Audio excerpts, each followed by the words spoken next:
Design তো আসলে BCB থেকে প্রোভাইড করা হয়েছে, লাল সবুজ থাকে, এটা তো কমন ব্যাপার। এর সাথে আমরা নেক্সট একটা কালার নিয়ে আসছি। ওই সময় আসলে বেশ গরমই থাকবে, তো জিএসএমটা আরেকটু কমিয়েছি আমরা। অলরেডি জার্সি আনভেলিং হয়ে গেছে, বাংলাদেশেরটা যেহেতু এখনো করে নেই বোর্ড। আমরা জানছি যে আপনি জার্সি বানিয়েছেন বা বানাচ্ছেন, আপডেটটা কি আসলে? আসলে আমি তো অনেকদিন ধরে বানাচ্ছি, এই জন্য হয়তো আপনারা স্পেকুলেশন করেছেন যে আমি হয়তো বানাচ্ছি। এক্স্যাক্টলি আমিই বানাচ্ছি। তো ডিজাইন তো আসলে বিসিবি থেকে প্রোভাইড করা হয়েছে। আমরা কিছু ইনপুট দিয়েছিলাম ডিজাইনের মধ্যে, তো সব মিলিয়ে একটা ডিজাইন করা হয়েছে। আর বেসিক্যালি তো বাংলাদেশের জার্সিতে লাল সবুজ থাকে, এটা তো কমন ব্যাপার। এর সাথে আমরা নেক্সট একটা কালার নিয়ে আসছি আর কি। আমাদের এভাবেই করা আর কি, 3টা কালার উপর করা হয়েছে ডিজাইনটা। আসলে যতটুকু বলা সম্ভব মানে ডিজাইনটা এর আগের ওয়ার্ল্ড কাপগুলোর যদি একটু কম্পেয়ার করি, আসলে ধরেন ব্যাপারটা তো এইভাবে আসলে কম্পেয়ার করা একটু ডিফিকাল্ট। নাম্বার ওয়ান হচ্ছে যে ডিজাইন নিয়ে আসলে এটা বিসিবির যেহেতু ওন করে, এটা তো আমি আসলে ওন করি না।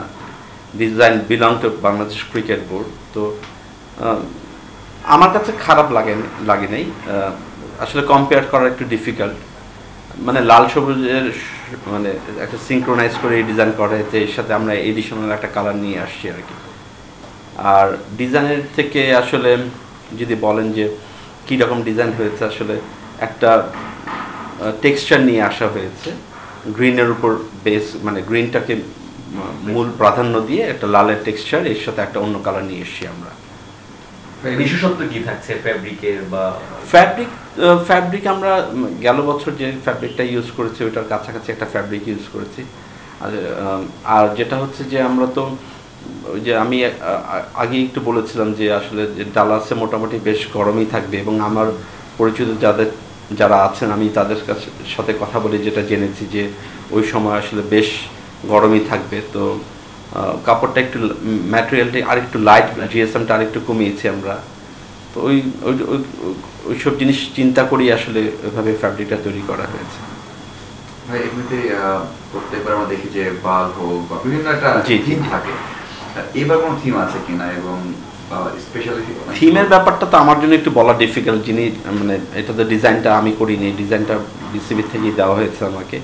আমরা কিছু জাস্ট এর সাথে কিছু ইনপুট দিয়েছি যে জার্সিটাকে কি করে সুন্দর আরেকটু এলিমেন্টস কিছু ইউজ করে আমরা, যেমন আমরা বাগের যে আমাদের বিসিবির লোগোটা আমরা এটা সাবলিমেটেড করিনি, এটা আমরা একটা স্টিকারের মতো আলাদা একটা ফ্লকের মতো ডেভেলপ করেছি।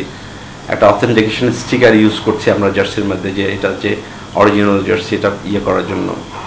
এরকমই মানে কিছু আমি এডিশনাল কিছু মানে ইনপুট দিয়েছি জার্সিটার মধ্যে। আর জার্সিটা খুব বেসিক জার্সি করা হয়েছে, যেন গরমের কথা চিন্তা করে যে খুব বেশি কমপ্লিকেটেড করা হয়নি, বেসিক জার্সি করা হয়েছে। আর টি-20 যেহেতু টি-20তে আমরা দেখি যে খুব কমপ্লিকেটেড জার্সি করা হয় না, মানে ওই খুব বেসিকের উপর করা হয়েছে জার্সিটা। এটা যেহেতু আমরা লাস্ট ওয়ার্ল্ড কাপে দেখেছি যে বিসিবি আপনারাও সেও রিভিল করা হয়নি দেশে, এটা হয়তো এবারও হয়তো বা যেহেতু বাংলাদেশের পুরোটা থেকে চলে যাবে, এটার প্ল্যানটা কি আছে? এবং সাথে দর্শক যারা মানে প্রাইম কোয়ালিটি হোক বা আপনারা যেটা দিবেন সেটা কিভাবে তারা কালেক্ট করতে আসবে? আচ্ছা, আমি খুব আসলে এম্বারেসিং ফিল করি আপনারা যখন আমাকে এই প্রশ্নটা করেন, because of I am not the authorised person. Because of এই প্রশ্নটা আপনি যা ধরেন মানে আনভেল করবে কবে, এটা আমি প্রথম সবসময় আমি এই কথা বলি, এই জার্সির রাইট তো আমি রাইট হোল্ডার না, এটা বিসিবির প্রোডাক্ট। বিসিবি আপনাকে বলতে পারবে এটা কবে আনভেল করবে বা কিভাবে আনভেল করবে। এখন ধরেন আমি যদি বাংলাদেশ টিমের স্পন্সর হতাম, দেন আমি যদি ধরেন আমি স্পন্সর করছি বা আমি তখন বলতে পারতাম আমরা এত তারিখে আনভেল করব। যেহেতু আমি স্পন্সর না, এটা আমার মনে হয় বিসিবি ভালো উত্তর দিতে পারবেন। আর যেটা আপনি বললেন যে দর্শকরা কিভাবে পেতে পারে, সেটার ব্যাপার হচ্ছে যে আমরা তো মানে আপনারা জানেন যে আমরা 2বার রাইট কিনেছিলাম, তো আমরা এবছর আর রাইটটা কিনিনি। মানে কিনিনি আমরা হয়তো ব্যবসায়িক দৃষ্টিকোণ থেকে আসলে এটা প্রতিবারে আমরা হয়তো বা আমরা মানে ব্রেক ইভেনও আসতে পারি না। তো দেখা যায় একটা রাইট ফি দিতে হয়, তা আমাদের জন্য খুব ডিফিকাল্ট। তা আমরা আসলে এই ব্যাপারে আসলে আমরা কিছু করতে পারবো না। এটা বিসিবি হয়তো নেক্সট প্ল্যান করবে বা বিসিবি হয়তো চিন্তা করবে, যদি এটা আমার এন্ড থেকে বলা একটু ডিফিকাল্ট। বিসিবি হয়তো চিন্তা করবে যে তারা কিভাবে বিক্রি করবেন বা কিভাবে তারা এই বছর করবেন না নেক্সট ইয়ার করবেন, আপনারা এটা বিসিবি ভালো বলতে পারেন আমার মনে হয়। ভাই আমরা দ্বিপাক্ষিক সিরিজগুলো যেটা হয় সেটাতে আমরা লোগো মানে জার্সিতে যেটা দেখি যে স্পন্সরের যে লোগোর বিষয় থাকে বেশ অনেক লোগোটো আমরা দেখতে পাই, নিশ্চয়ই আইসিসির ইভেন্টে এটা হবারই কথা না, তো তারপরও ওই ডিজাইনের লোগোটা কোথায় রাখা হয়েছে বা কটা লোগো? আমি আপনাকে বলি, সেটা হচ্ছে বায়োলেটারাল সিরিজে আমাদের আমরা একটা রুলস আছে যে আপনার স্পন্সর জার্সি কোথায় কোথায় বসবে। কোভিডের পরে অ্যাজ আই নো যে আইসিসি কিছু মানে স্পেস বাড়িয়ে দিয়েছে যেন কিছু স্পন্সর নতুন আসে, মানে বোর্ডগুলি যেন ফিনান্সিয়ালি ক্ষতিগ্রস্ত না হয়, ওইটা যেন রিকভার করতে পারে, ওই জন্য একটা। আর আইসিসি ইভেন্ট বা এসিসির ইভেন্টের হচ্ছে একটা আলাদা রুলস আছে। আইসিসি যে ইভেন্টগুলি হয় সেখানে হচ্ছে আপনার বুকে হচ্ছে শুধু দেশের নাম হয়, আর স্পন্সরের লোগো লিডিং আর্মি চলে যায়, একটাই লোগো হবে, আর কোথাও লোগো হয় না। সেক্ষেত্রে ব্যাকে তো নাম আর ব্যাকে নাম নাম্বার হবে, মানে আমরা একটা গাইডলাইন পাই, বিসিবি আমাদেরকে গাইডলাইন দেয় আইসিসি কিভাবে মানে ইভেন্টগুলির জন্য কিভাবে কোথায় কোথায় কি বসবে, ওটা একটা গাইডলাইন দিয়ে থাকে আমাদেরকে, আমরা ওইটা ফলো করি। তো বুকে বাংলাদেশ চলে আসবে, আর লিডিং আর্মে ব্যাটসম্যানের লিডিং আর্মে ওটা আপনার স্পন্সর লোগো চলে আসে। আপনি সবসময় বেশ কিছুদিন ধরেই জাতীয় দলের জার্সি বানাচ্ছেন, যে সেই প্রতিষ্ঠানের একজন কর্ণধার হিসেবে আপনার এই অনুভূতিটা হয় কিনা যে অন্যান্য দেশে এত সুন্দর করে জার্সি আনভিলিং করে বোর্ডগুলো, নিশ্চয়ই আপনি বানান, আপনার ওই জিনিসটা নিশ্চয়ই আপনার মনের মধ্যেও কাজ করে, যেটা যদি বাংলাদেশেও হতো তাহলে হয়তো খুব ভালো। না, বাংলাদেশে হতো, মানে বাংলাদেশ তো হয়তো চেষ্টা করে, বাংলাদেশ যে বিসিবি চেষ্টা করে না আমি তা বলবো না। গেল বছর কিন্তু আমরা একটা সুন্দর আনভেল দেখেছি, এর আগেও আমরা একটা ভালো আনভেল দেখেছিলাম। আমি শিওর হয়তো বিসিবির একটা প্ল্যান আছে, আর বিসিবি হয়তো অদূর ভবিষ্যতে আরো সুন্দর করে করবে।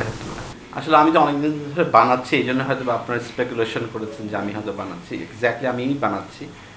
তো ডিজাইন তো আসলে বিসিবি থেকে প্রোভাইড করা হয়েছে, আমরা কিছু ইনপুট দিয়েছিলাম ডিজাইনের মধ্যে, তো সব মিলিয়ে একটা ডিজাইন করা হয়েছে।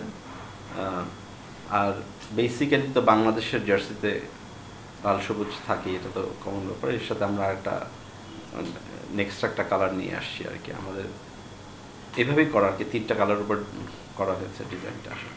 আসলে ধরেন ব্যাপারটা তো এইভাবে আসলে কম্পেয়ার করা একটু ডিফিকাল্ট। নাম্বার 1 হচ্ছে যে ডিজাইন নিয়ে আসলে এটা বিসিবির যেহেতু ওন করে, এটা তো আমি আসলে ওন করি না, design belong to Bangladesh cricket board. তো আমার কাছে খারাপ লাগে নাই, আসলে কম্পেয়ার করা একটু ডিফিকাল্ট, মানে লাল সবুজের মানে একটা সিঙ্ক্রোনাইজ করে ডিজাইন করা হয়েছে, এর সাথে আমরা এডিশনাল একটা কালার নিয়ে আসছি আর কি। আর ডিজাইনের থেকে আসলে যদি বলেন যে কী রকম ডিজাইন হয়েছে, আসলে একটা টেক্সচার নিয়ে আসা হয়েছে, গ্রিনের উপর বেস, মানে গ্রিনটাকে মূল প্রাধান্য দিয়ে একটা লালের টেক্সচার, এর সাথে একটা অন্য কালার নিয়ে এসেছি আমরা।